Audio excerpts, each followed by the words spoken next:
हम middle class लोग हैं, छोटी सी बात पर खुश हो जाते हैं, छोटी सी बात पर दुखी। रास्ते में अगर किसी साइकिल वाले से टकरा जाए और वो हमें गालियां दे तो लगता है जैसे इज्जत चली गई।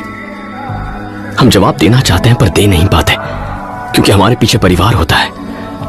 उन्हें कुछ हो जाए इस डर से चुपचाप वहां से वापस चले आते हैं। कभी उन पर अगर कोई मुसीबत आ जाए ये सोचकर ही मन घबरा